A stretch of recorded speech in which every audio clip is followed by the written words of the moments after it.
Just going to blather a wee bit about different movements, why I like them, and my experience of them. So the first movement, I like Flat Earth. I'm part of that because it promotes critical thinking, and it gets rid of any preconceived ideas, and it allows you to truly inquire about your reality. So I like it for that reason, and obviously that's why I participate. The free man stuff, I like the free man stuff, and it's recently been brought to my attention again, so thank you anyone that's been reposting that. But the free man stuff for me, it's really important to remember it and to try and apply it, and for these reasons. To remember it is because it's how they're using language against us again. They've took the English language and they've redefined it and made a language called legalese of it, and then they'll use that against us when we're at court. So it's important to know that language once again has been used to manipulate us. So, and also why it's valuable to apply it. I think it's important to keep these constables and people that are just in uniform on their toes and aware that people are very much aware and questioning these ideas and why, where the justification comes from and stuff. It's important that people challenge it all the time to keep the people that are policing us aware of what's going on, and make them think about it themselves and wonder if it's something they want to be doing. So yeah, I really do think it's valuable, the free man stuff, and I'm not often interacting with the police, but I do, if the opportunity is available, I would very much encourage that. If you've not got anything that they can leverage against you, you could play around a bit with it. I've got a couple of stories about my experience. Once was I was approached by the police when I was in a stationary car and I was in the passenger seat, and he tapped the window and he wanted me out of the vehicle and my name, and I refused to give that, and refused to get out of the car. I told him I didn't believe I'd broken any laws, and he wasn't getting my details, but we had some verbal ping pong for a while, and it ended in me being taken to the police station, and I had something on my person, so they managed to use that as leverage to threaten to strip search me so that I would provide my details, but I didn't, and I proceeded with that and got the strip search. But I tried to hold on as long as I could, but I was under time constraints and I had an obligation somewhere else, so I had to submit basically and just give in and lose that battle. But I do think if you're in a position where you don't have to do that, or you've not got any leverage on you, you should very much take it to the court and challenge it, stand your ground, stand up for your common law, and just see where that takes you. If anyone's got the opportunity to do that, but yeah, that would be a good thing for everybody else. But unfortunately that time I didn't. There was another occasion as well. They were doing random stops outside my house, random police stops where they were just trying to basically look for problems with vehicles so they could enforce fines. So I went down with my phone and I told them that they were unlawful, the stops, and that I asked them, I said, do you not think it's terrible that you're having to basically take money off the common people, extort money from the common people? And I'm sure that's not what you wanted to do when you got into the job. So they weren't very happy, but I hadn't broken any laws, and I managed to have a few conversations with a few drivers and tell them just to keep going, and they didn't have to stop, and that these police were acting unlawfully and they were just trying to basically collect revenue for the Crown. So there is opportunities where you can, when you see injustice or you see something you don't agree with, you can jump in, and the more knowledge you can gain on the free man stuff, it's really going to help you know how far you can go and what you can get away with and stuff. So yeah, I found that really valuable.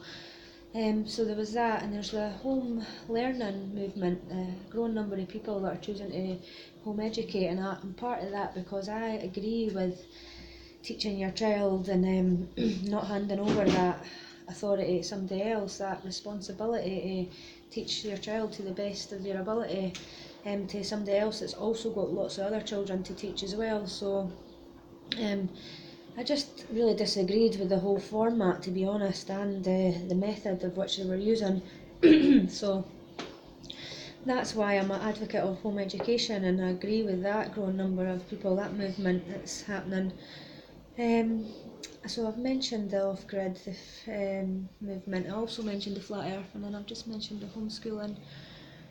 What else is there? Flat earth, homeschooling, human. Yeah, the off-grid. Did I mention the off-grid? I can't remember if I mentioned off-grid, but basically the off-grid movement is also another great movement, because what it's doing is it's people trying to come away from the narrative and trying to not have to plug into the mainstream version of how things should be. Work 9 till 5, send your child to school, come home, make some dinner, settle, make sure you get all your bills paid, have no expenditure left at the end of the month, struggle to make ends meet. Well, I'm speaking about the majority, obviously.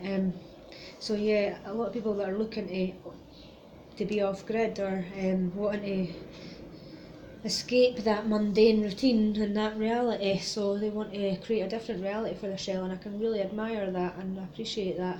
And the only bit of advice I would have to people that are doing the off-grid thing, whether it's tiny house or you're having just like a wee vehicle off-grid or a bit of land or whatever it is you're doing, is just make sure that you're not subject to statutes and acts. Check all of that beforehand and make sure you're prepared for that, because you don't want anything to blow up in your face when you've spent a lot of time and effort creating your off-grid dream. So yeah, that's important.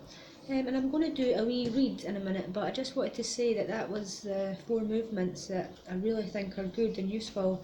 People should all play a role in, and that they're all connected in a way that people are just stepping outside of the usual way of doing things, which is great. And I'll read a little bit about moderation and temperance. So it says, we all get hungry, whether for food, possession, excitement, attention or power. However, developing a taste for the right things pursued in the right way, in the right amounts at the right times, for the right reasons is not easy. Consumer culture may tell us that greed is good and bigger is better, but this is a recipe for slavery, not liberation. Unbridled acquisitiveness becomes pleonexia, the insatiable and ruthless desire to acquire more and more, an infinite appetite for finite things. Unchecked ambition results in prideful hubris. If one oversteps the bounds of moderation, the greatest pleasures cease to please. To practice moderation is to embody calm self-mastery. Self-knowledge is the very essence of moderation, and in this I agree with him who dedicated the inscription, Know thyself.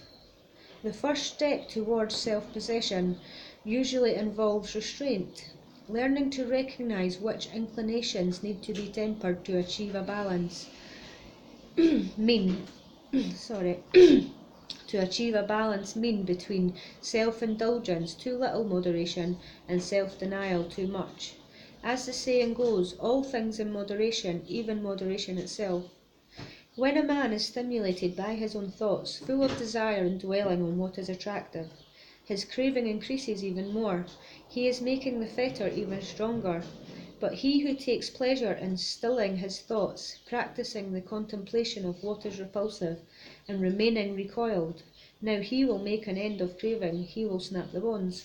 I thought that was quite good, because obviously we're all capable of, and I'm sure we all do at some point, of overindulging in things and dedicating too much time to something and letting that flourish while other things perish, or like whatever we dedicate our time to and over focus on, yeah, that thing will perform and be good, but the things that are being neglected will be diminish and be not good. So it's important to have a balance within yourself and be able to recognise when you are spending too much time or dedicating too much attention on something, and to be able to moderate that yourself for your own. Take responsibility for yourself and know that it's down to you to make yourself happy, and to do that you need to moderate, recognise when you're overindulging, and there's no point in revelling in misery and just being blissful and happy ignorance. It's important to moderate our lives. I say this to my son because he likes moderating on computer games. So I often say, how you moderate on your game, it's important you moderate your life so that you you remain happy. It's down to you. It's a individual thing to keep yourself happy and to recognise things and to deal with them. So yeah, that's my little piece, and I'll speak to you soon. Bye.